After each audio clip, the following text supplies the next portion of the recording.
Ya, assalamualaikum warahmatullahi wabarakatuh, teman-teman. Selamat malam dan selamat malam Della. Francisca Della Verna. Masih apa loh Ya, nama lengkapnya? ya, Dan selamat itu aku nggak malam. nggak nggak riset loh nama lengkapmu. Ya, Masih apa? Ya, Del ini adalah Della teman-teman ya, teman seangkatanku dulu. Terus kemudian dia ke FKUI untuk lanjut biomed. Sementara aku hanya menjadi koas biasa. Duh, enggak. Iya, yeah. Del, coba tell us about you, Del. Ya, jadi aku sekarang kuliah di ilmu biomedik, masuk dalam Fakultas Kedokteran Universitas Indonesia. Di FKUI itu ilmu biomedik terdiri dari banyak banget peminatan. Nah, aku masuk dalam peminatan farmakologi. Jadi kalau dalam peminatan itu sebenarnya jumlah mahasiswanya sedikit banget. Aku aja di farmakologi hanya berdua. Jadi ya, bisa dibilang intim gitu belajar sama dosennya. Jadi tiap kali kuliah ya bisa dibilang bertiga itu aja. Ya gitulah. Wow. Berarti kamu dari semester pertama udah peminatan ya? Semester pertama masih umum, jadi masih belajar Oh, yang kayak bioseluler, terus mm-mm, mm-mm. biomolekuler, um, metodologi riset ya, yang Ya, umum-umum. baru kedua berarti semester kedua ya. Berarti sama Iya, semester. kayak tempatku. Nah, kalau tempatku tuh semester kedua, tapi kan nanti habis koas kan, baru peminatan juga. Hmm, Ya hmm. gimana ya, nggak tahu sih. Tapi kok melihat dari raut wajahmu tadi, kok sedih ya peminatan. Oh, Kenapa kamu farmakologi coba? nah ini, jadi sebetulnya alasanku agak dangkal waktu itu sebetulnya karena pengen masuk ke ranah ranah industri gitu. Hmm. Tapi Oh iya iya iya. hmm, tapi gini, sebetulnya agak tumpang tindih. Pokoknya kalau yang di farmakologi itu seniorku banyaknya dari farmasi, apoteker. Jadi kemampuan dalam ilmu farmasinya sangat jago. Sebetulnya sulit sih mengimbanginya. Sementara dari sisi kliniknya ada PPDS SPFK kan, farmakologi klinik. Jadi Ah, biomedik farmakologi itu bisa dibilang menjembatani antara farmasi dan kimia farmasi dengan ya PPDS SPFK gitu. hmm. Kalau di angkatanku paling banyak ini trennya selalu berubah-berubah, tapi kalau di angkatanku paling banyak peminatnya adalah peminatan biokimia. Biokimia. Berapa orang biokimia? Biokimia itu kayaknya lebih dari 10 orang ya. Sama Wow. fisiologi juga. Itu 9 orang kalau nggak salah. Kalau yang dari dokter umum kebanyakan ngambil fisiologi. Fisiologi. Mau apa dosen? Uh, Nah, end goal-nya mau apa mereka? Dosen nih berarti. ada yang dosen, ada yang spesialis, mungkin spesialisnya jadi yang terkait terkait seperti itu ya, kayak Penyakit dalam. rehabilitasi medik, Oh, mungkin iya justru iya ya iya mungkin iya. aja ya penyakit dalam, tapi dari yang aku tahu sih lebih Iya. yang terkait rehab. Terus kemudian biomed di FKUI ya berarti ya. Karena tadi kan kita udah Hmm. cerita ini kan. Cuman reguler doang ya Del ya. Berarti 2 tahunan semua ya. Iya, kira-kira 2 tahun. 2 tahun ya. Hmm. Um, Banyak Itu yang lebih dari itu. iya emang kerasa Ya kalau banyak. di FKUI juga sama kan. Sebenarnya sama kayak FK sih intinya masuknya tuh lebih mudah daripada keluarnya kan. Intinya di situ. Hmm. Apalagi kaget sama S2 ini tesis semuanya lebih sulit, sempro lebih sulit, Iya, cemas betul-betul. apalagi. Terus kemudian kamu sejauh ini kerjain proyek apa aja deh? Pasti banyak. Oh, sebenarnya kalau di biomedik sendiri aku belum terlibat dalam riset apa-apa. Jadi riset pertamaku ya tesisku. Tapi di antara masuk biomed dengan lulus esket kemarin, aku terlibat dalam penelitian, tapi itu terkait stem cell. Jadi bukan Wow. farmakologi. Di Wow. IMERI. Itu kan Ya, aku jadi kayak di IG story kan sering lihat yang domba itu loh ya. Itu apa sih peliharaan ih, atau kayak kan kalau oh, di dosen kita kan Dokter Eti itu tahu kan Dokter Eti itu dulu pas cerita hmm, kan pas beliau di Australia itu kan juga punya hmm. domba gitu kayak aku jadi ingat Dokter Eti gitu. Itu apa sih? Maksudnya peliharaan aja atau Iya, pelihara, ya peliharaan. Karena peliharaan aja? mama, Oh, hmm, Wow. Kalau dokter Ya ganti kan ada. ini deh, maksudnya dia juga kalau nggak salah ceritanya tuh juga jadi subjek penelitian juga apa ya? Saya tuh yang dombanya Oh, itu. Kukira tuh kamu kayak gitu, enggak ya? Peliharaan biasa ya? iya. Tapi peliharaan biasa. Tapi ada yang pernah datang untuk minta sampel bulu dombanya. Untuk penelitian apa? Aku nggak tahu. Ya aku lupa. Tapi pernah Hmm, diminta bulunya untuk penelitian orang lain. Ya wow. gitulah. Sama sebenarnya aku ini loh, Del, apa namanya? Kalau ngomongin bulu ya, lah kan aku punya banyak topik bulu aja diomongin kan. Kalau Iya. ngomongin bulu itu, jadi aku pas Februari kemarin, Februari tahun 2019, itu aku sempat Hmm. ke Malaysia, Del. Jadi Hmm. lomba bisnis tentang idenya tuh gini. Jadi di NCBI kalau nggak salah itu tuh ada jurnal yang ngatain kalau uh, minyaknya minyaknya daun mint, Hmm. ekstrak minyak daun mint Hmm. itu dia diolesin ke tikus, dicoba ke tikus itu dia menumbuhkan rambut dengan cepat. Ya. Hmm. Nah, terus kemudian dengan hal itu kan aku coba cari-cari lagi kan, aku kali lagi Hmm. sebenarnya substansi bahan aktif apa sih yang ini gitu, yang berperan gitu. Ternyata dia juga ada di kulit jeruk. Sementara Hmm. kamu tahu di Malang kan pedagang jus kan, ya apalagi kulit jeruk pasti dibuang langsung kan. Jadi Hmm. menggunakan Iya. ide itu, gitu. Jadi aku manfaatin uh, kulit jeruk itu dibuat pomade. Itu Hmm. dicoba di Malaysia juga menarik sih. Memang belum belum ku pastiin kan kalau kan yang kulit jeruk kan belum pasti ya. Kalau yang mint kan udah pasti. Itu juga menarik juga sih. Mungkin juga bisa coba di domba ya. Ada kandungan apanya? Senyawa senyawa Iya, bahan aktifnya aktifnya yang aku aja udah lupa saking lamanya. Tapi itu iya. pun iya sampai sekarang masih ada tuh, masih ku pegang. Maju banget nih pemikirannya Gumi memang. Dikala Iya. aku masih hanya memikirkan, ya Ya tapi masa tesisku belum preklinik. selesai. Iya. Tapi itu berarti tahun berapa? Masih masih S1 ya berarti? Iya, baru mau mulai biomed. Baru mau masuk semester Iya. ini. Ya emang pemikirannya udah jauh lebih maju. Nggak itu iseng. Terus ini ya, aku kalau aku juga ada proyek ini, jadi sama teman-teman kan kita tahu yang kemarin yang itu kan, tahu nggak yang kalung anti COVID Iya. itu loh. Itu Mm-mm. kan jujur aku sama Fahmi sama Dedi, kalau teman-teman belum tahu ya itu kayak partner in crime lah untuk masalah riset-riset. Kita tuh emosi deh, tahu lihat jurnal dasarnya Hmm. mereka itu yang dari India, itu tuh in Hmm. silico yang simpel banget.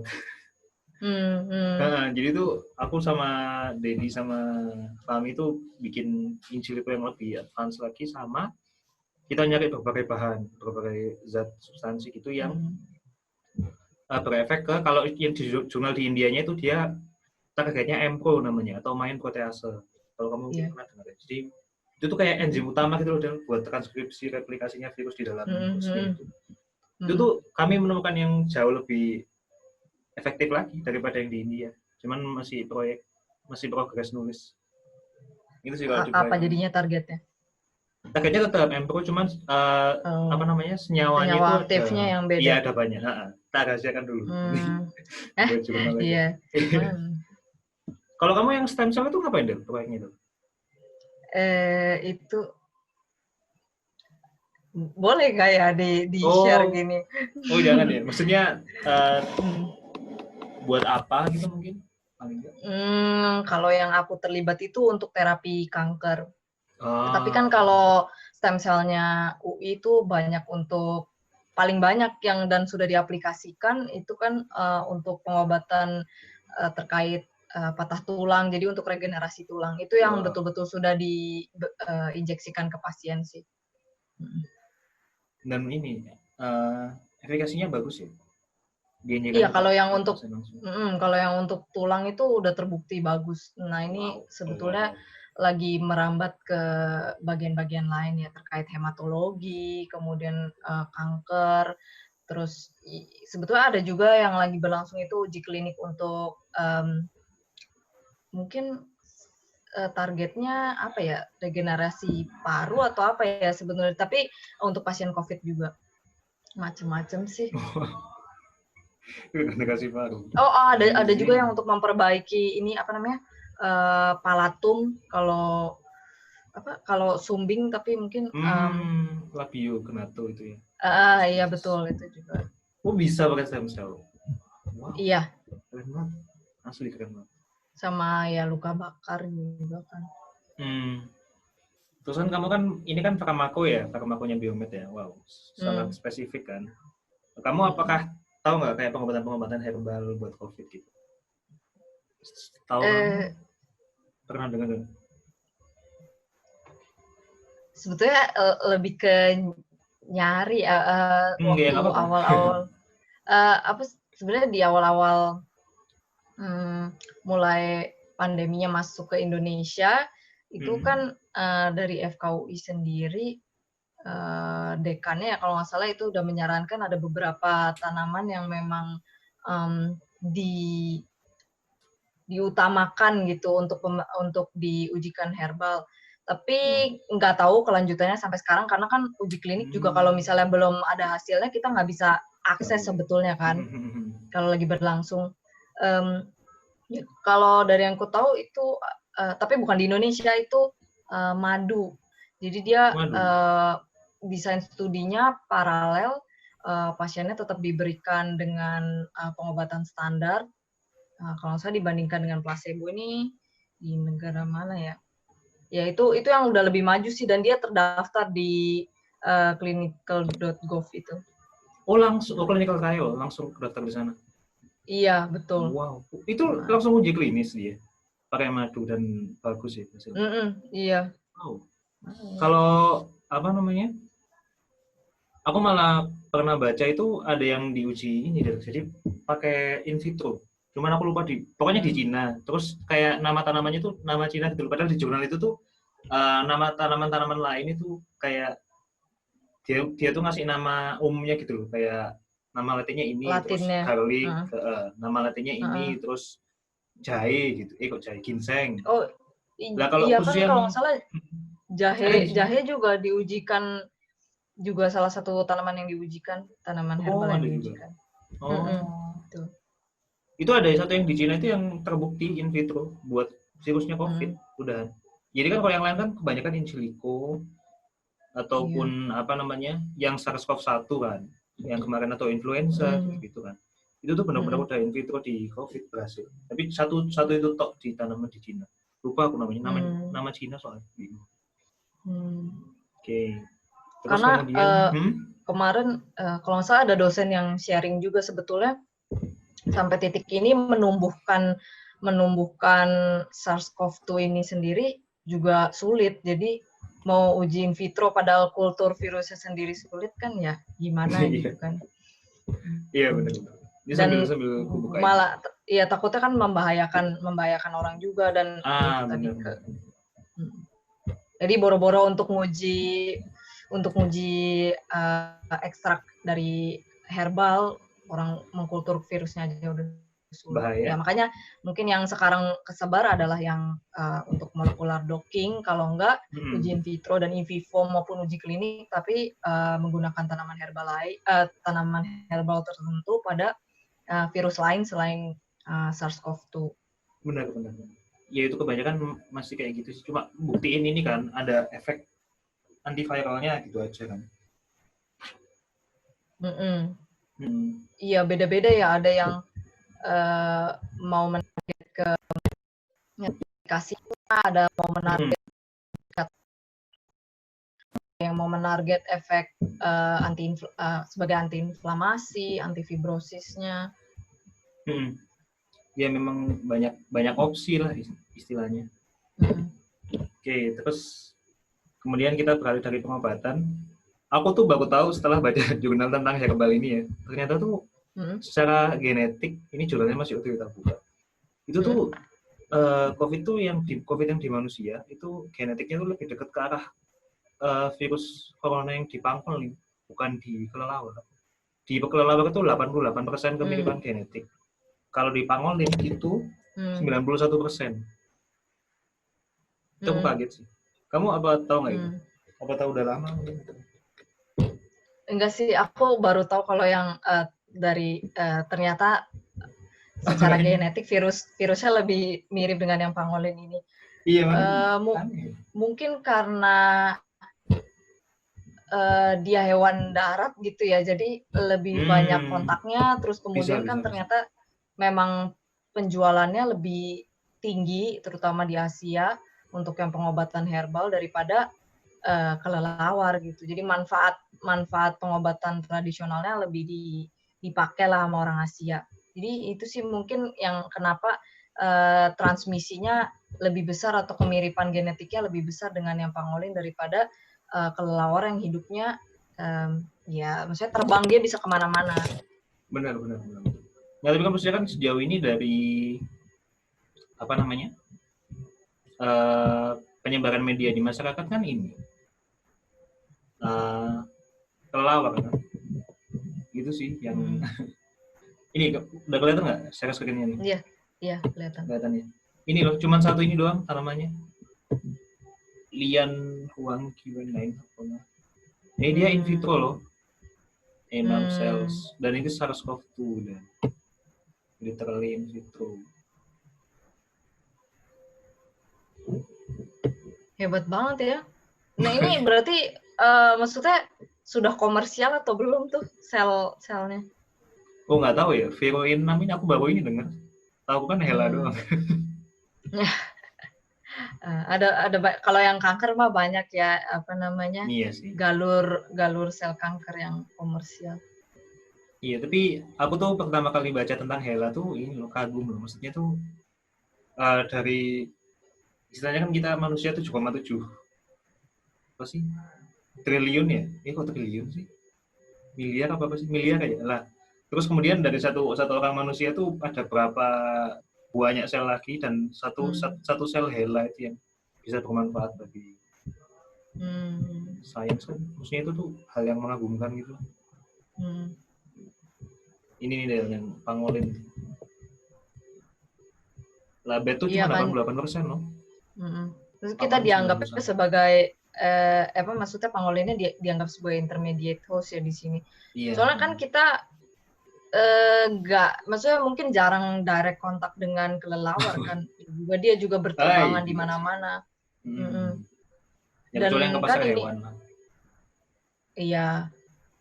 Dan ini kan kalau misalnya virus itu mutasinya mungkin tinggi di kelelawar.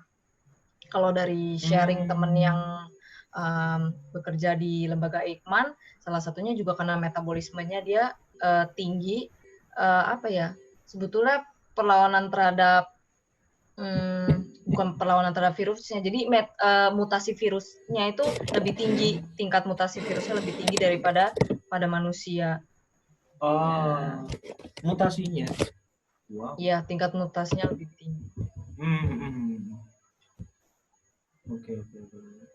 Dan ini ya, kalau lihat strukturnya corona ini, kamu tahu nggak yang sering diomongin di masyarakat itu, stigmanya, itu mesti kayak gini. Belum ada manusia yang pernah melihat virus corona secara langsung. Itu menurutmu gimana? Itu jadi senjata buat orang. Maksudnya kayak, misalkan ada orang yang ngomong di depan umum gitu ya, yang mungkin cukup dihormati sama masyarakat.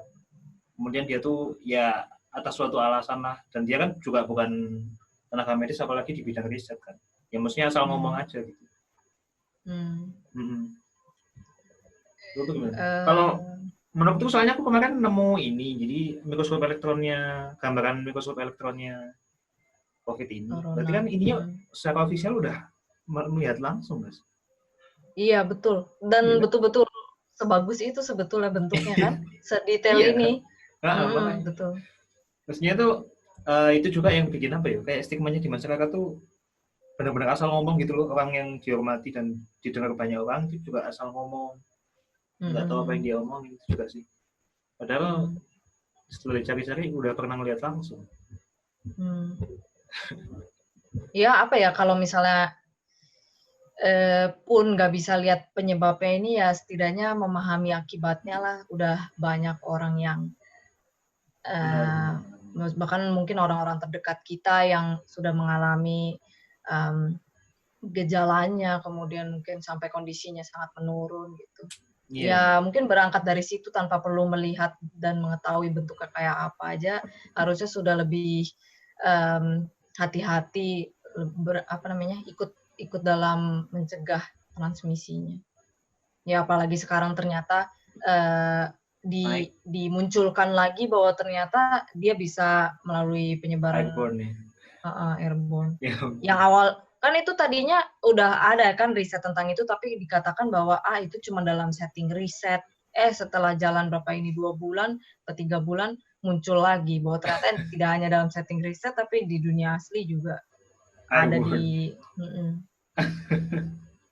Dan ini loh, aku pernah dengar apa namanya, kayak di berita gitu loh. Jadi kan di Indonesia kan pakai yang badan penghitungannya kan pakai yang apa sih, COVID Go ID itu kalau nggak salah. Itu kan positifnya itu 70 ribuan sekarang kalau nggak salah. Matinya kan 3 ribuan kan ya. Itu tuh kalau nggak salah ada badan apa pendata lain itu yang jauh lebih banyak, sampai 2 kali lipatnya ternyata datanya. Itu juga yang bikin bingung juga kan. Kalau kan soalnya kan apalagi buat riset kan andalan kita kan data ya. Kalau datanya aja udah nggak masuk akal ya bingung. Apalagi itu yang 70 ribu itu aja udah dekat sama Cina kan. Cina 76 ribu. Bahkan sama negara asalnya tuh kita udah mau nyalip prestasi. Terus ini ada gejalanya nih. Ini sama kayak yang di orang juga sama ya, demam, batuk kering biasanya sama sesak. Sesak pun 31%. Jadi tidak spesifik banget ya gejalanya. Bahkan sekarang juga gejalanya banyak yang terkait dengan gejala gastrointestinal belakangan yang mulai dimunculkan lagi. Tapi untungnya ada ya. Lanjut. Iya, mungkin karena respon inflamasi jadi dia kurang spesifik juga yang maksudnya ya yang memberikan gejala itu kurang spesifik. Tapi menurutku untungnya paling nggak untungnya itu dia infeksi saluran nafas bawah. Kalau misalkan atas, misalkan infeksi saluran nafas atas, rhinorinya gede, itu semua orang pilek dianggap COVID. Wow, lebih kacau lagi. Untungnya ini bawah. Menurutku sih untungnya itu paling enggak. Sama itu yang menarik kalau menurut kata-katamu tadi yang inflamasi tadi. Jadi aku 2 bulan lalu kan nggak salah ngobrol sama anak-anak itu ngobrolin kalau COVID itu kebanyakan sebenarnya gejala klinisnya itu karena respon dari tubuh kita sendiri. Jadi bahkan kayak kita paru-paru kita tuh perumahan gitu ya. Terus ada orang asing masuk dalam hal ini COVID. Nah itu tergantung gimana masyarakat perumahan itu merespon terhadap orang asing itu, mau dibom sehingga perumahannya ikut hancur dalam artian tuh nyebabin pneumonia ya kayak apa namanya sudden death gini, atau dia dengan pintar lah atau dengan cerdas lah, dengan smart mengurusi orang asing itu, misalkan dibawa ke pos atau dulu limfonodi ya. Dan itu juga pernah ada riset yang ngatain kalau ini sih sebenarnya risetnya juga nggak tahu biasa apa enggak, tapi pada orang yang imunodefisien itu bisa lebih baik loh gejala klinisnya karena mungkin responnya itu juga. Iya, waktu itu sempat disinggung juga katanya kalau pada anak-anak kok kasusnya nggak ada yang sampai kategori berat kan ya, karena anggapannya waktu itu sistem saya belum pastikan lagi, tapi anggapannya karena sistem imunitasnya belum matur jadi justru tidak memberikan respon penolakan yang hebat, jadi masuk COVID tapi mungkin sebagian besar tanpa gejala dia justru gitu. Iya makanya itu yang juga menarik sih, yang juga orang tuh sekali lagi stigma itu tuh pernah juga aku dengerin kayak apa namanya, kita lu udah kumpul berkali-kali di sini, kita udah tiap minggu kumpul di sini, tapi lu nggak ada apa-apa, nggak ada yang sakit, nggak ada yang apa, karena mungkin masyarakat juga nggak memahami hal itu juga, asimptomatik kayak gitu. Itu yang susah ya, maksudnya yang menjembatani ilmu ini dengan pemahaman yang mudah di masyarakat supaya stigma yang tercipta tuh sejalan itu susah gitu loh. Itu juga. Nah, terus ini yang menarik juga Del. Jadi sejauh ini sih apa ya, kayak terutama tenaga kesehatan ya, itu tuh banyak yang meninggal gitu. Kan mungkin sejauh ini yang kita tahu kan yang seperti berita kan kebanyakan yang supervisor gitu kan. Maksudnya yang spesialis. Tapi kan juga ada kata-kata PPDS lah istilahnya yang juga meninggal karena ini gitu. Itu aku juga sering kali ngobrol sama anak tuh, ini masa bener sih 10% gitu. Nggak 10% lagi, kurang dari ini kan, 70.000 banding 3.000 ya. Udah nggak 10% lagi sih, udah di bawahnya. Di seluruh dunia kalau nggak salah yang 10%. Itu juga hal yang menarik sih. Ini kalau menurutmu itu gimana? Kalau menurutku kan soalnya kalau misalkan orang mati dan dianggap COVID itu yang orang yang meninggal dan dia positif COVID gitu ya? Apa nggak kayak gitu ya hitungnya? Aku kurang paham sebenarnya kalau yang terkait dianggap, maksudnya dianggap mati karena COVID. Padahal kan yang penyebab-penyebab lain juga bisa, Bisa. maksudnya gini, bisa meninggalnya sebetulnya utamanya bukan karena COVID, tapi tetap karena meninggal dengan positif COVID dianggapnya karena COVID Nah, gitu. apa cara Maksudnya ngitungnya ini, gitu nggak sih? iya, yang setauku ya, tapi aku nggak banyak baca terkait itu. Cuman aku suka mikir ini sih, kayak di koran suka dibahas akses terhadap kemoterapi saat pandemi ini sulit sekali gitu ya. Terus aku pikir banyak penurunan kondisi dari pasien-pasien dengan keganasan, ya mungkin awalnya sebenarnya bukan karena COVID, tapi karena nggak bisa dapat terapi kemoterapinya itu, jadi karena menurun terus, kemudian juga mungkin akhirnya karena sistem imunnya menurun, kena COVID, dianggap meninggal karena COVID. Padahal ya mungkin perburukan kondisinya karena keganasannya. Aksesnya. Dan ini sih karena kita juga belum sepenuhnya memahami ya patofisnya itu ya. Mungkin bisa jadi dia memperburuk dari dalam. Memperburuk penyakit lain juga bisa. Mungkin tuh penyebabnya yang dihitung yang meninggal itu pokoknya positif. Iya, Mungkin betul. itu juga sih. Nah, sama ini yang menarik lagi Del, di jurnal itu satu jurnal tapi menarik sekali. Bahas banyak, ya.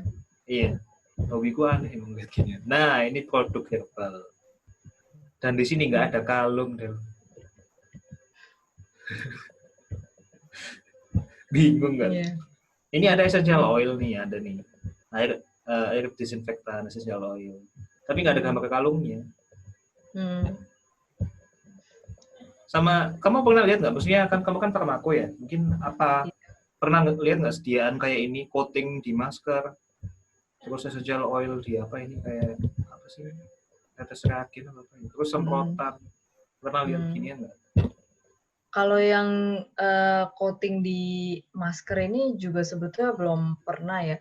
Tapi ini kan sebenarnya kayak variasi bentuk sediaan gitu kali ya. Bentuk sediaan yang tidak konvensional. Terus kita tuh kan sebetulnya obat itu bisa secara farmakologis masuk lewat beberapa jalur, bisa dari mulut, bisa dari hidung, saluran pernafasan, bisa dari kulit. Jadi ya sebetulnya kalau misalnya dengan sediaan-sediaan baru ini tapi bisa kontak dengan jalur-jalur masuk tadi ya bisa aja berarti punya efek terapi atau efek pengobatan. Tapi kalau misalnya nggak ada akses ya hanya benda tapi nggak ada kaitannya dengan masuk jalur-jalur tadi ya mungkin ini aja jadi hampir kayak placebo gitu ya bisa dianggap cara kerjanya. Ya. Sama kalau kemarin yang ini kan emang benar-benar kaitannya sama kalungnya, aku lumayan pusing gitu. Apa namanya? Malah si Kementerian Pertaniannya itu kayak beberapa kali revisi gitu. Maksudnya ini bukan antivirus, ini cuma aromaterapi meredam gejala kayak gitu tuh. Juga bikin masyarakat pusing nggak sih? Apalagi yang ngomong itu yang menjadi the face of gitu ya. Istilahnya cukup bicara dari produk ini tuh bukan orang medis. Apalagi orang riset, bukan kan? Juga yang jadi masalah. Kalau menurutmu kalung bisa nggak? Kalau misalnya kemudian aromanya sampai kehirup ke hidung, atau ternyata dia mengeluarkan cairan sehingga bisa hangat di dada, itu mungkin aja. Tapi kalau dia nggak mengeluarkan aroma, kemudian juga kontak sama kulit bagian dada ini juga maksudnya nggak mengeluarkan senyawa apa-apa ya nggak berefek. Mungkin nggak berefek ya kalau sekali lagi mungkin saja secara psikologis kita bisa anggap berefek. Tapi senyawa aktifnya sendiri berarti nggak punya efek terapeutik secara langsung. Iya, antiviralnya yang dicari malah nggak dapet ya dengan kalung. Iya, kan memang untuk mengklaim bahwa obat tradisional maupun herbal itu punya efek antivirus itu sulit sekali karena sejauh ini klaimnya mungkin lebih mudah diterima kalau klaimnya adalah klaim tradisional, dalam arti dia bisa melegakan pernafasan, kemudian ya gitu, ya melegakan pernafasan. Gitu. Betul, itu lebih bisa diterima daripada sebagai antivirus. Tapi orang Indonesia kan efek plasebonya kuat deh. Alternatif tuh pasti sembuh kan. Itu juga hal yang menarik sih sebenarnya. Dan perlu diriset. Hampir semuanya udah perlu diriset lebih jauh. Soalnya beberapa orang yang sebenarnya actually cukup dekat dengan aku tuh juga kita kadang-kadang debat gitu soal alternatif apa enggak. Gitu juga sih, itu juga menarik. Sebetulnya ini ya kadang menurutku terkait penyakitnya ini apa istilahnya membahayakan atau enggak.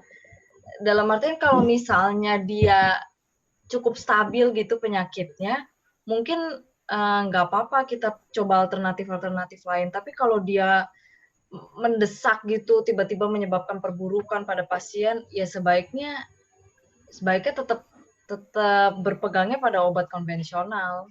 Gitu.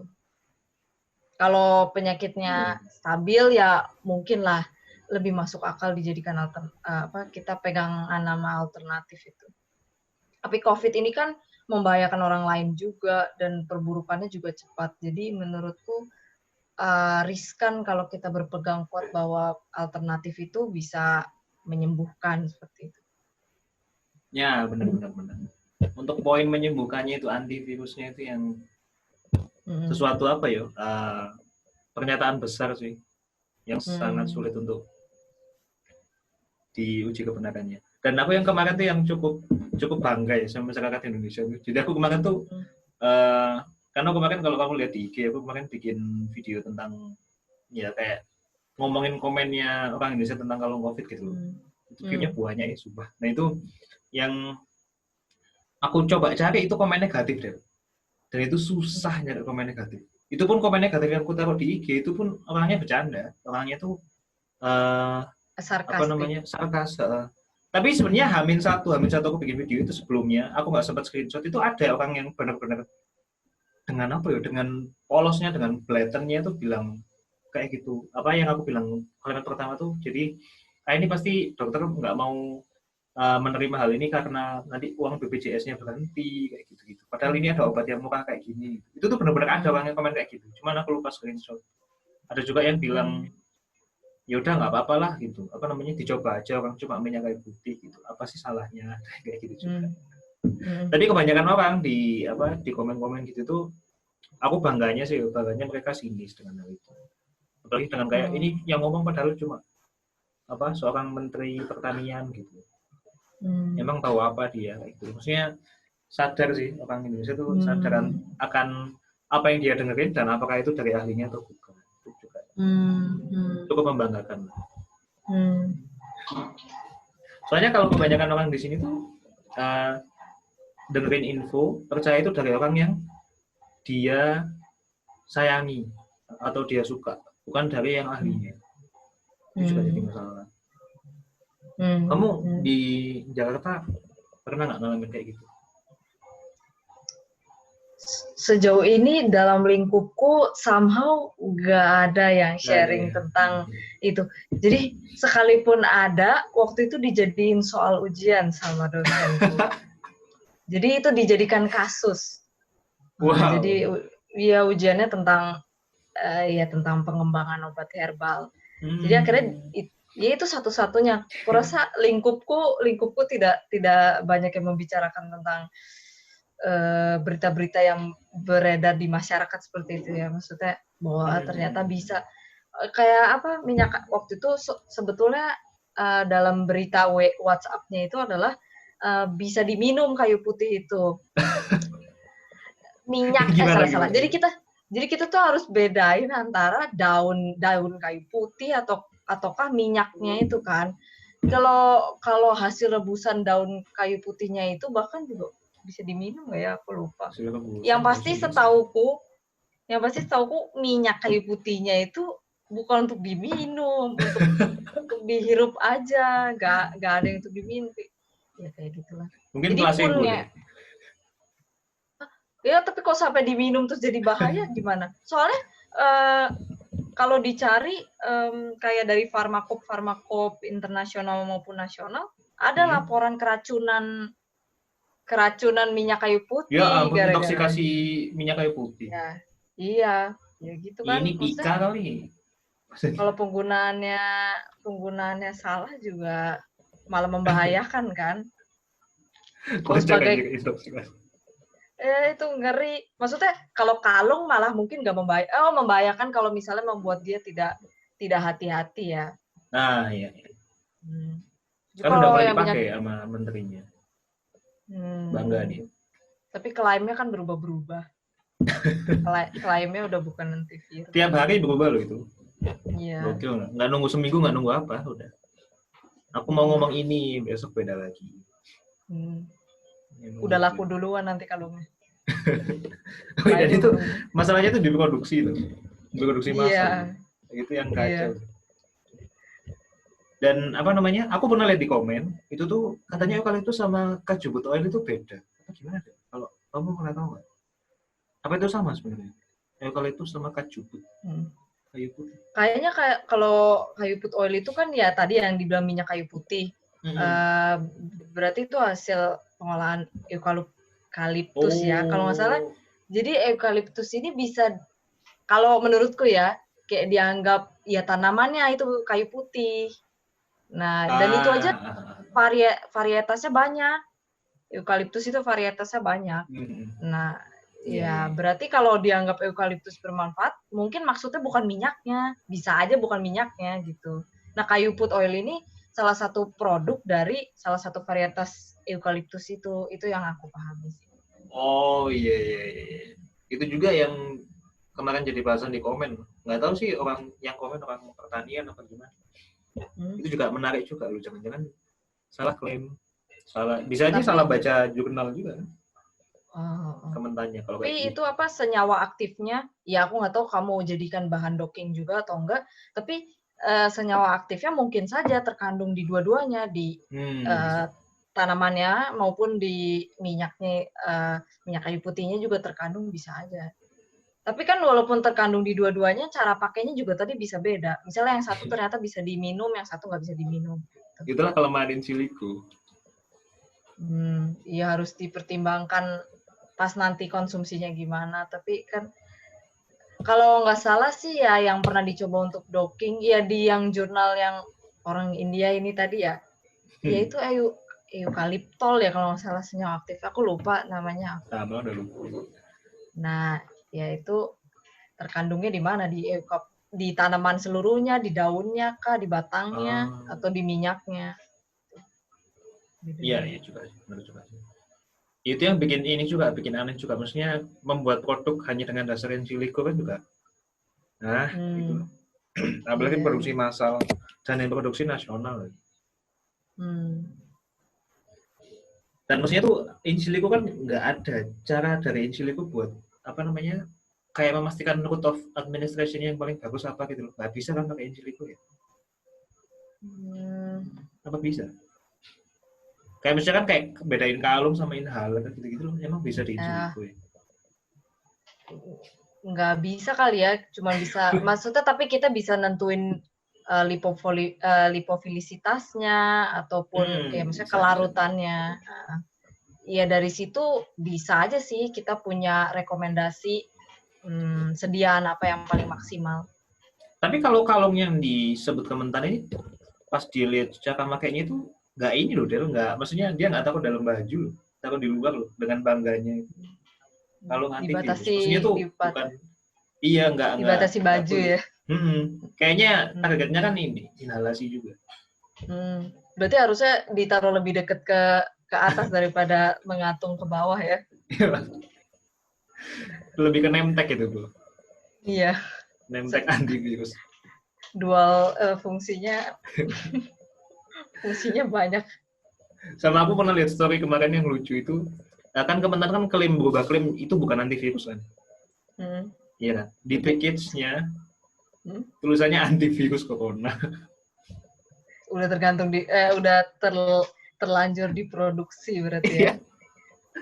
Ya ampun. Kocak kebangunan. Dengan harga berapa sih dijualnya itu? Nggak tahu aku. Itu kan sebenarnya dulu tuh Jepang pernah produksi tahu pas COVID ini. Dulu tuh kayak orang-orang nggak tahu orang-orang apa gimana. Pokoknya diremehin gitu loh dulu. Kalungnya itu lupa aku kalungnya namanya apa. Kalau yang itu, kalau kamu cari di marketplace pun ada 100 ribuan dari Jepang. Aku lupa namanya apa. Ya cari aja kalau anti COVID gitu. Kalau yang dari Indonesia kayaknya belum diedarkan, baru diproduksi sih kayaknya. Tapi Jepang tuh udah produksi lama buat COVID ini. 100 ribuan. Di Malang sih 100 ribuan. Mungkin juga terinspirasi juga. Aku nggak tahu kandungannya apa juga sih. Memang kocak. Nggak tahu mungkin terinspirasi dari sana juga ya kalung ya. Maksudnya itu ide dari mana gitu loh Del?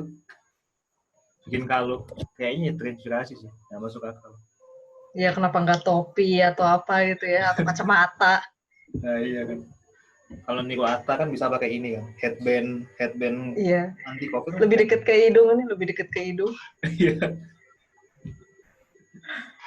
Kalau nggak ini penjepit hidung buat renang itu sekalian. Iya. Ya yang sekalian filter udara kan ada. Oh iya. Iya. Jadi nggak pakai masker tapi pakai filter udara. Bentuknya, iya bentuknya gimana sih cara pakainya? Jadi kayak disumpel gitu ya. Tapi itu betulan efektif. Itu betulan efektif. Yang itu tidak. Orang dekat pol gitu. Iya, tapi itu nggak asal-asalan itu. Itu betulan kan ada. Estetiknya nggak bagus gitu aja. Nggak kelihatan karena bening. Nggak kelihatan. Bening dia. Ada pembicara di bidang kesehatan yang pakai. Jadi pas bicara itu ya dia nggak kelihatan pakai masker tapi sebetulnya pakai filter gitu. Wah, kok nggak ini ya? Nggak. Iya sama karena satu piece-nya mahal. Berapa ya satu piece-nya itu mungkin? Oh ini kayak ngarang ya, gak tau deh. Pokoknya ya pasti jauh lebih mahal daripada satu lembar masker. Gitu. Nggak, tapi maksudnya gini kan, kalau aku kan di Jawa Timur nih, memang masalah besar deh. Orang nggak pakai masker itu, di mana-mana wis kayak ya udah kayak new normal tuh bukan new normal lagi, memang normal. Jadi nggak ada yang pakai masker sama sekali. Kalau misalkan ternyata bisa ada produk kayak gitu, solutif juga sih. Ya, tapi kalau harganya, kalau harganya nggak jadi lebih murah dan nggak bisa dipakai berulang, bermasalah juga. Tapi itu kan sekarang jadi masalah juga ya terkait sebetulnya ini jadi ramah lingkungan, terkait ramah lingkungan limbah maskernya itu kan sama harga produksinya juga. Terus kan kalau di YouTube itu ada yang channelnya Osmosis, dia bahas tentang metode-metode untuk sterilisasi masker N95 supaya bisa dipakai ulang. Iya, jadi kayak pemanah. Iya, tapi itu jadi harus ada sterilisasi massal. Mungkin yang melakukan adalah rumah sakit. Oh, bukan pribadi maksudnya ya? Nggak bisa kalau pribadi. Kan kita nggak punya ya alat-alat kayak apa istilahnya? Autoclave. Tapi juga bukan di autoclave.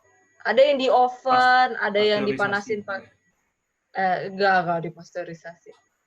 Ada yang dengan uap, ada yang dengan dipanasin, mungkin pakai oven kali ya. Iya, fix nggak punya lah pribadi pokoknya. Iya, jadi harus lingkup yang lebih besar. Biasanya rumah sakit kalau yang diajukan sama Osmosis itu sih. Itu dari CDC. Papernya dari CDC. Oh, buat N95 ya? Iya. Aku tahu buat masker biasa udah ada. Oh, N95 ada juga. Kalau di Jakarta nih, Del, gimana? Maksudnya masyarakat di sana rajin pakai masker kah atau gimana? Kalau aku kemarin soalnya tanya-tanya ke teman yang di Jawa Tengah, itu bahkan kayak apa ya, bupati apa wali kotanya gitu, masih sering turun ke jalan coy, buat negara-negara orang yang nggak pakai masker. Makanya Jawa Tengah lumayan kan. Kalau Jakarta gimana? Ada nurut apa? Ini kan aku sebetulnya sangat amat jarang keluar rumah nih ya. Tertib sih, maksudnya pakai, tapi terkait apakah dipakainya dengan benar, maksudnya apakah dia ngatung-ngatung segala, nah itu urusan lain. Tapi pada pakai ya, tapi ya ada yang apa namanya udah turun di sini, ada yang pakai yang diikat ke belakang itu justru paling bikin males orang make. Jadi sekalinya dilepas terus dibiarin ngewer aja. Ya gitu itulah. Ada yang di hidung doang pernah lihat. Iya, betul.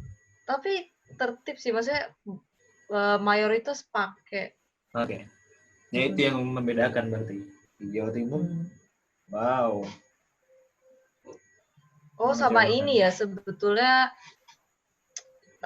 kalau ada tempat-tempat perkumpul nongkrong ya ini maksudnya kayak driver ojol gitu. Itu juga udah banyak yang nggak pakai. Padahal menurutku riskan buat orang-orang yang memberikan jasa seperti itu kan, karena dia akan berinteraksi dengan orang baru lagi bener, gitu kan. Iya. Ya udah bener hotspot. Iya gitu. Tapi cukup tertib sih. Cukup tertib ya. Kalau di sini udah. Kemarin mamaku juga baru dari salah satu daerah di Sumatera, sangat bebas. Maksudnya ketika dibandingkan dengan itu daerah di Sumatera ini luar biasa perbandingannya. Di sana memang betul-betul kayak nggak ada apa-apa. Nah itu. Ya itu nggak ada proteksi sama sekali. Jadi kalau dibandingkan dengan itu mungkin orang-orang Jakarta udah jauh lebih tertib. Tapi tapi orang Indonesia emang gitu deh. Maksudnya coba kita analogiin sama rokok ya. Rokok yang pengiklanannya yang sampai kayak tenggorokan bolong yang di tracheostomy pun sampai ditaruh di bungkus rokok itu loh, yang rokok masih banyak. Apalagi corona yang nggak diperlihatkan kan. Maksudnya separah apa sih? Tambah gila lagi. Tapi kan rokok itu tetap dianggap sebagai suatu pelarian gitu. Kayaknya segala pelarian walaupun udah ditakut-takutin juga orang tetap mau kembali ke situ gitu. Susah. Adiksi juga. Kalau corona ini kan ya apa, jadi kita juga udah nggak bisa lihat. Ya kalau nggak kena efeknya ya amit-amit, tapi maksudnya kalau nggak ada efeknya juga nggak bisa dirasakan. Iya benar-benar itu juga. Maksudnya itu kan kalau pemerintah kan kan maksudnya ya udah ekonomi jalan tapi tetap menaati itu kan social distancing dan lain-lain. Tapi itu enggak. Kayaknya orang udah sangat frustrasi ya.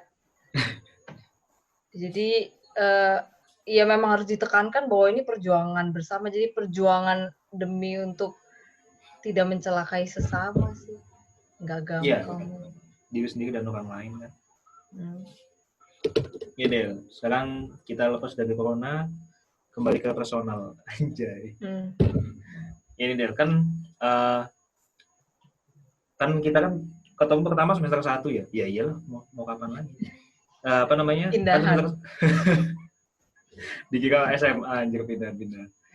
Kan aku ngelihat kamu terlepas dari ya kondisimu ya. Aku tuh ngelihat kamu tuh ya kan ya kayak orang normal biasa gitu loh. Dan kamu sebagai orang normal biasa itu pun amazing gitu. Nah yang aku mau tanya, how to be amazing gitu. Aduh. Oh ya, jadi ini agak salah satu hal yang menurutku beda banget dari aku awal mulai kuliah ke sekarang. Jadi tadinya aku merasa diriku itu hebat banget. Maksudnya gini, karena aku difabel terus aku menderita banget. Jadi aku itu orang yang hebat banget karena bisa survive bukan survive ya, apa ya? Bisa tetap kuliah lalala segala macam. Iya, bisa sampai di poin itulah ya. Iya, tapi terus kemudian aku lihat banyak orang lain yang punya problem dari hal masalah keluarga, ekonomi atau bentuk masalah kesehatan lainnya atau bahkan problem kesehatan mental. Jadi kupikir ya orang hebat dengan caranya masing-masing.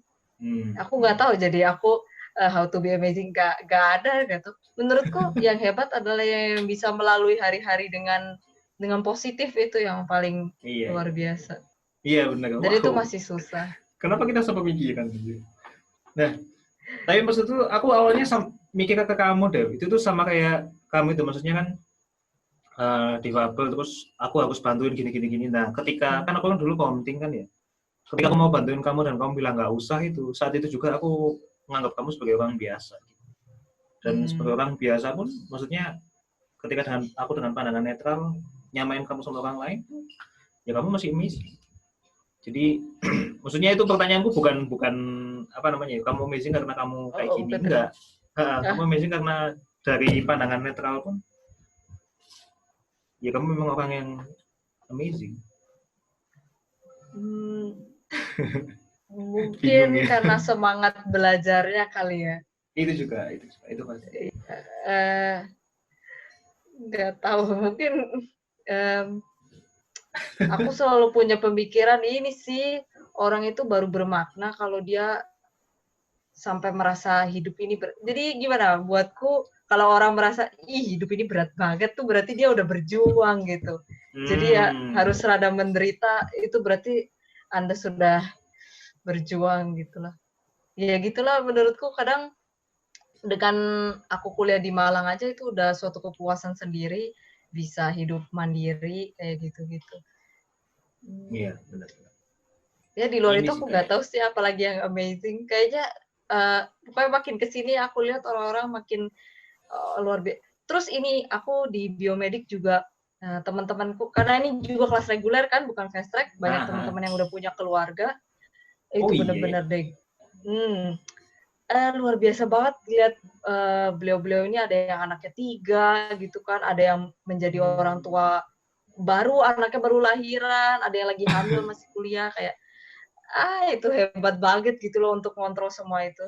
Jadi merasa kecil dengan ya orang yang masih apa ya? Ya aku kan masih ditanggung sama orang tua gitu. Iya, masih muda. Ya, mungkin ada yang Iya, aku juga kan kadang-kadang sekelas sama reguler kan, ya sama kayak wow. Ngehandle banyak hal ya. Tapi yang kalau aku sendiri pelajarin ya, maksudnya sampai sekarang juga itu tuh misalkan kayak apa ya, misalkan dalam kasus misalkan ngepost Instagram gitu, misalkan ngepost Instagram terus takut postingannya jelek, misalnya kayak gitu ya, misal ya. Itu tuh yang aku pelajarin tuh, kalau dari sejauh ini aku hidup itu orang tuh punya masalahnya masing-masing gitu loh. Nggak ada yang bakal peduli sama kamu banget sampai apa ya, melihat postingan Instagrammu dengan fokus terus mengkritik segala macam tuh. Itu yang aku pelajarin sih, karena masing-masing orang punya problemnya masing-masing. Dan seringkali lebih berat juga. Lebih berat gimana maksudnya? Dari kita. Oh iya. Itu juga yang bikin aku ada siklus bersyukur terus gitu loh, kayak gratitude-nya itu ada terus. Aku itu kayak gini, ternyata ada yang lebih kayak gini. Iya. Kayak ngelihat apa ya, ngelihat yang di bawah gitu loh. Itu juga bisa. Sederhananya kadang aku melihat dosen yang mungkin begitu. Maksudnya begini, kupikir aku ini kelihatan aneh banget, bodoh banget gitu ya misalnya. Ya padahal dosennya mungkin dengan banyak banget urusan dan kepentingan lain ngelihat kita, apa sih ini anak, maksudnya ya nggak kepikiran gitu loh. Ya lalu aja gitu. Mau konsul tesis, ya udah ya konsul gitu. Ya udah begitu aja buat beliau gitu, biasa aja. Tapi aku udah kayak ya ampun kayak orang bodoh banget, progresnya dikit atau apa misalnya. Itu koas sama lu, Del. Koas juga kayak gitu loh, sama persis. Kalau ada ilmiah, kayak bikin perfect banget, berasa kurang bagus apa. Padahal yang ngeliat udah yang harus kita ingat kan maksudnya mereka kan udah berpuluh-puluh tahun mungkin di bidang mereka. Itu yang juga bikin mereka ngerasa biasa aja gitu. Mungkin sih. Mm-mm. Kayak aku pengalamanku Dan di kelas juga kayak gitu. ya, dan nggak apa-apa kan ternyata memang perasaan yang riweh itu yang seru justru. Iya, maksudnya bagian dari pembelajaran lah, bagian dari pembelajaran. Benar-benar. Ini get out of your comfort zone. Tapi kayaknya ada orang-orang yang tetap kelihatan cool kan dari luar kayak si Farhan gitu kan. Mungkin tetap cool. Aku nggak tahu selama Aku dia tadi koas kuliah sama gimana Farhan. kan. Oh, aku kan nggak pernah lihat lagi dia di koas. Jadi ya gimana, tapi selama preklinik kelihatannya kayak cool aja gitu. Tapi yang menarik di koas ya, kalau aku Hmm. ceritain. Jadi di koas itu banyak orang-orang yang di preklinik itu nggak terlihat, tiba-tiba di koas tuh kelihatan pinternya tuh dan rajin gitu. Oh. Itu kebuka di Oh. koas tuh. Oh. Itu sangat menarik. Dan kita banyak yang kaget. Aku sama Erwin aja bahas kemarin kayak, wah si ini, si ini, si ini. Itu tuh kebuka semua di koas. Maksudnya kan saat koas tuh saat tertekan-tertekannya kan. Kamu tidur juga pas mau jaga. Aku juga pernah pas itu, pas ujian 1 lawan 1 sama supervisor, Hamin satunya aku jaga. Kayak gitu. Jadi jaga nggak tidur, belas. Baca satu buku itu, Del. Satu buku kayak gini nih. 125 halaman, aku habisin satu malam. Kayak tekanannya gede sekali. Itu mungkin yang bikin orang yang kelihatannya di klinik kayak apa sih gitu. Tiba-tiba jadi motivasi juga sih karena pepet ya istilahnya. Coba bisa jadi kayak gitu. Nah Atau ini dua. passionnya memang merawat orang ya. Itu mungkin Passionnya memang ke pasien gitulah. itu juga mungkin. Ya kalau itu juga bisa. Jadi aku juga nemuin hal baru juga. Aku ternyata kemampuan passion raportku bagus. Ketemu pas koas.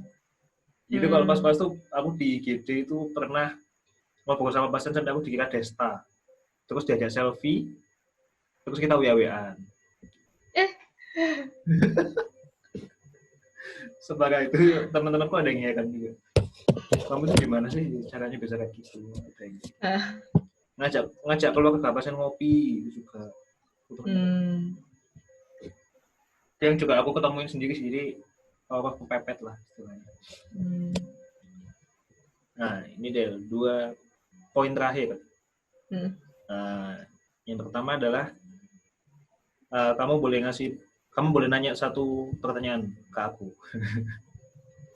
Terkait ini nggak terkait penelitian corona gitu. Enggak harus. Enggak. Oh, Mungkin yang kamu harus, kan soalnya dulu kita pernah deep talk gak sih? Aku ingat semester 1 mungkin ya. Mungkin ada yang kamu tanyain juga boleh. Tapi tentang corona juga boleh. Tapi aku nggak tahu banyak. Mungkin ini ya, lebih kepada kalau teman-teman di Biomedik Brawijaya risetnya kebanyakan tentang apa? Karena kalau yang dari ku dengar itu sebagian besar tetap ranahnya farmakologi ya, sama apa mikrobiologi mungkin. Yaitu mungkin terkait risetnya kebanyakan apa? Jadi kalau karena aku biomed tebak, aku juga komting juga dong. Kamu anak-anak nih. Jadi kalau di biomed itu, kalau si ini 2 apa 3 orang gitu, itu mikrobiologi. Aku lupa mereka ngelihat apanya, lupa. Pokoknya pokoknya ngevaluasi mikrobiologinya itu nggak bisa di UB tok, butuh ke UM kayak mikroskop elektron apa gitu lupa. Jadi mikronya ada. Kemudian banyak kan farmako bener tapi Del. Farmako tuh buahnya kayaknya 9 orang deh kayaknya. Kayak ada yang ke tikus, ada yang ke zebrafish. Ya tetap bener sih, kebanyakan farmako. Kemudian aku juga farmako juga. Jadi aku sama kulit jeruk, limbah kulit jeruk itu dipakai ke tikus traumatic brain injury. Itu juga. Jadi ya mungkin 30% mikro, sisanya farmako sih. Tebak benar. Tapi jadi pembimbing utamanya juga dari farmakologi semua ya berarti? Pembimbing promotornya? Anak-anak itu. Iya sih, kebanyakan gitu sih. Tapi soalnya kalau aku sendiri, aku itu penelitiannya jalan dulu, jadi belum ada pembimbing yang buat MBiomed-nya. Maksudnya pembimbing penulisannya maksudnya. Kalau leadernya kan dari Neuro aja. Tapi Oh, maksudnya justru beliau dari leadernya neuro. ini kan TBI kan, traumatic brain injury kan. Hmm. Tapi maksudnya kalau dari buat penulisan ini si pemimpin penelitiannya ini nggak boleh bimbing soalnya kan bukan apa ya. Kalau biomed ada syaratnya gitu loh buat jadi pembimbing ini. Iya, iya. Ya Yang itu harus nggak sudah masuk. lulus S3 juga ya. Nah, dan itu kan soalnya kita masukin pendanaan kan mas itu. Aku masukin pendanaan, alhamdulillah masuk. Hmm. Hmm. Oh ya, sebenarnya ada satu pertanyaan lagi sih. Boleh deh. Terkait ini, apa namanya? Eh, ini pendapatku sih, menurutku kalau dari yang kelihatan mungkin dengan passion kayak kamu di bidang penelitian dan ke curiosity kamu, kayaknya kamu tidak menyesal masuk biomedik. Tapi Benar. mungkin ada beberapa atau mayoritas justru merasa menyesal masuk biomedik. Ya, nggak tahu lah ya. Tapi di Brawijaya ya, Bu. Kalau di UI beda lagi. Itu pendapatmu gimana? Terus mungkin saran ya ke yang angkatan bawah itu apa? Yang Sebenarnya lagi jadi bimbang mau ngambil fast track atau enggak? oh iya ya. Iya itu masuk akal juga. Nanti aku nanya deh yang di UI gimana.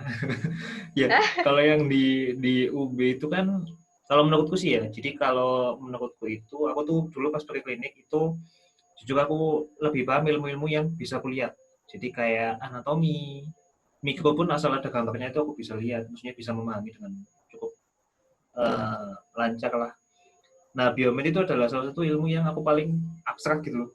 Ini apa, kayak gitu kan. Kayak apa, Imunologi. splicing, ya gitu-gitu, imunologi, kayak gitu-gitu juga. Nah, itu juga yang bikin aku ternyata pas masuk itu, wow menarik sekali gitu. Jadi justru poin risetnya itu kan kalau anatomi kan nggak ada yang bisa diriset lagi kan, cuma eksplorasi. Kalau anatomi kan kebanyakan gitu. Jadi kalau biomed ini justru uh, istilahnya ladang emas lah buat riset-riset juga. Mungkin kalau ada orang yang udah masuk terus nyesel itu cuma belum nemu aja sih. Sama kayak katamu kan ada peminatan. Itu juga. Jadi kayak belum nemu aja mungkin soalnya biomed itu masih nyuabang lagi kalau kamu mau belajar in siliconya aja, mau belajar. Kalau aku kemarin aku sempat ikut kursus neurofarmakologi buat nemuin senyawa-senyawa yang bagus buat suatu penyakit gitu. Itu juga bisa. Ya kalau menurutku sih kalau orang tuh belum nemu passionnya di suatu bidang itu belum nyoba banyak hal menurutku gitu sih. Kurang terjun dalam lah istilahnya. Jadi kalau buat adik-adik kelas apa adik-adik kelas mungkin calon-calon biomed Adik tingkat ya. adik tingkat ya benar adik tingkat ya mungkin intinya biomed itu ladang buat teman-teman semua riset terutama dan ladang buat lebih memahami lagi gitu sebenarnya tubuh manusia itu apa sih yang terjadi di dalamnya gitu. Nggak hanya anatomi dan histologi dan fisiologi yang kalian lihat tuh lebih dalam lagi tadi itu yang menarik sih ya itu tapi tujuan utamaku itu dia jadi memahami tubuh manusia sih tujuanku itu yang utama. Oh, oke. Kalau di UI gimana emang banyak yang nyesel masuk biomed?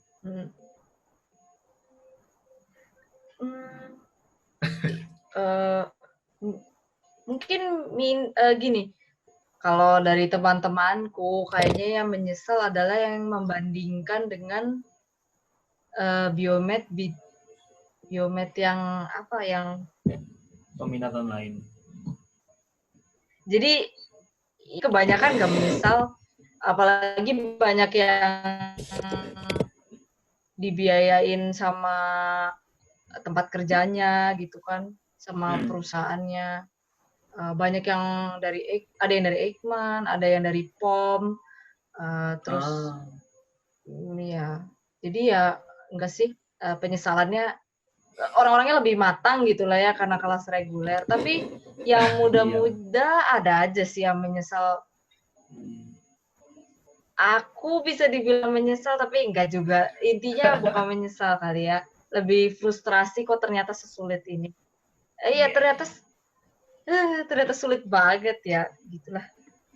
Iya, menurutku sama deh. Advice-nya sama. Kamu belum nyoba banyak hal. Belum nemu aja mungkin. Satu momen Kenapa? yang klik gitu. Oh, aku suka biomed nih. Mungkin aja. Kurang terjunnya kurang dalam kan masih 2 semester Iya, toh. iya. Masih ada 2 semester lagi. Mungkin kamu bakal suka. Iya deh, sama satu poin terakhir. Mm-mm.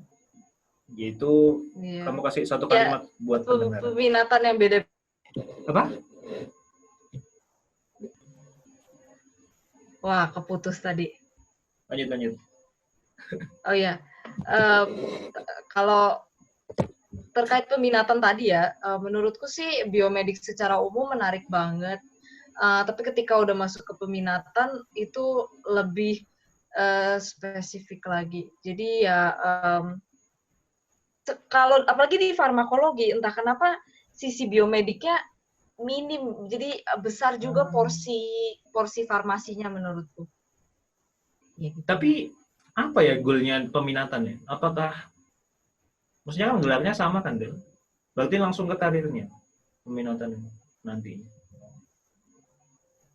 Langsung ke jobnya. Kalau kalau di UI entah Kalau di UI, kenapa aku kerasa banget gitu loh. Jadi akhirnya sekarang kemampuan anak yang masuk biokim sama yang farmakologi bisa dibilang beda banget. Betul-betul beda. Dasar biomediknya oke lah dapet, tapi abis itu beda banget ya kemampuannya. iya aneh ya. Maksudnya cara yang aneh untuk pendidikan Kayak yang kalau sempit di gitu loh spektrumnya.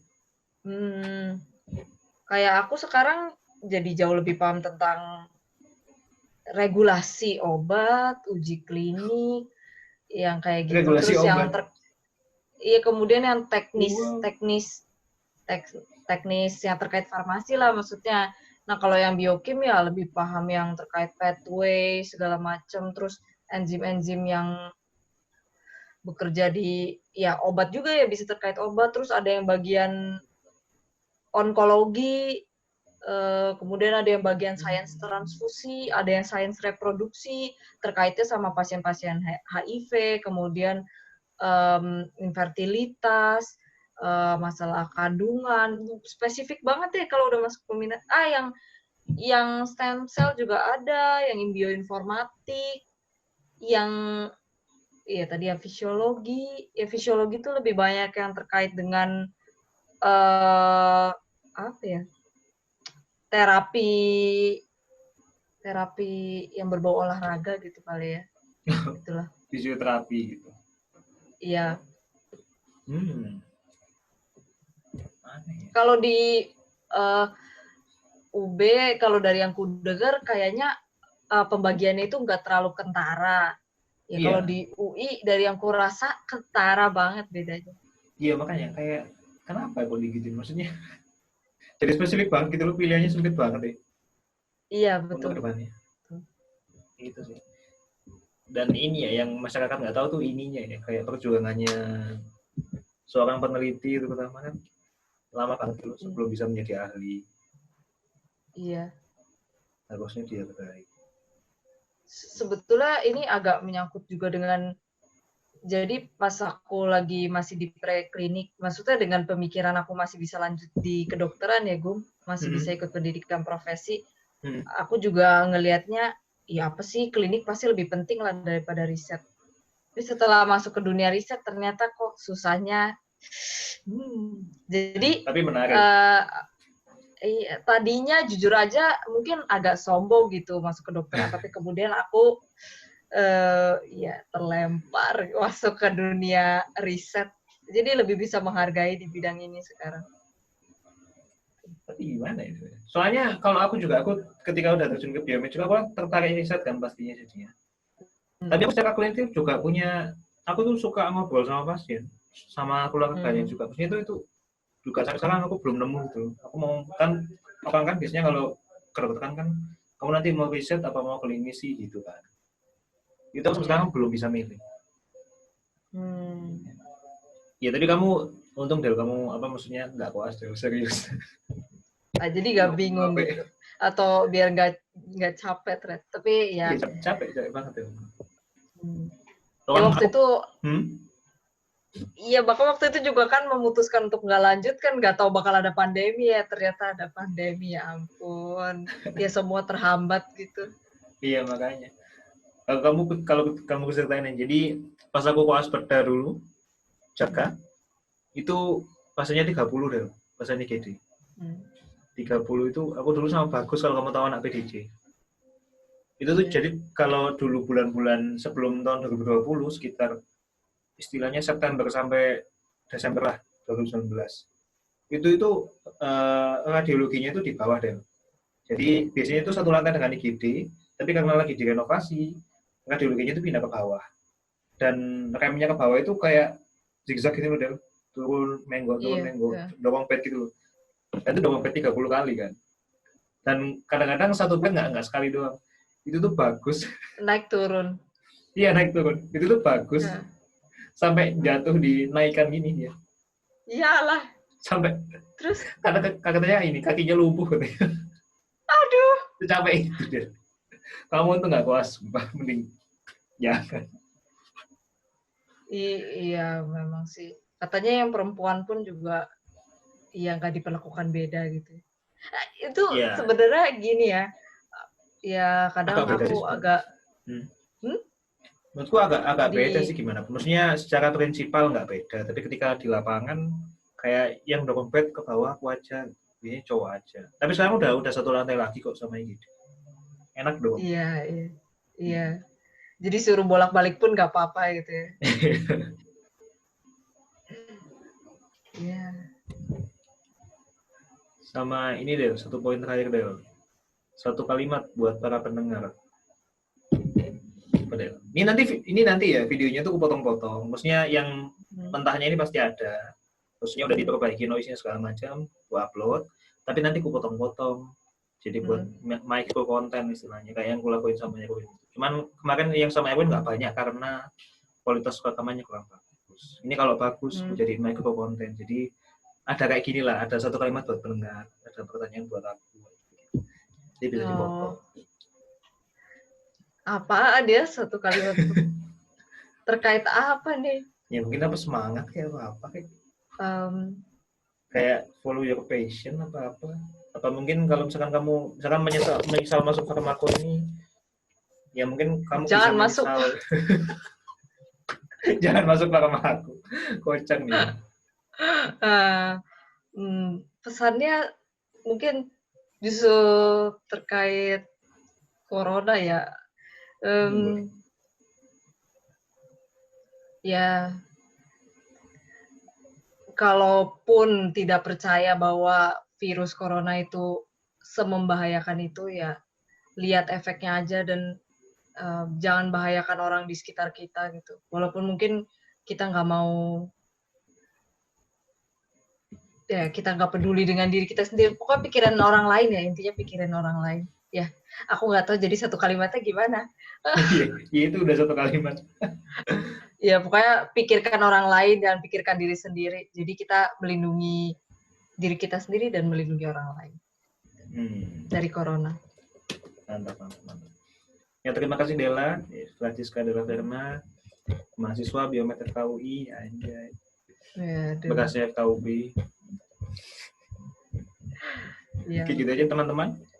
Episode Messenger kali ini, terima kasih udah nonton. Jangan lupa subscribe kalau di YouTube, follow kalau di Spotify, dan sampai jumpa lagi di episode selanjutnya.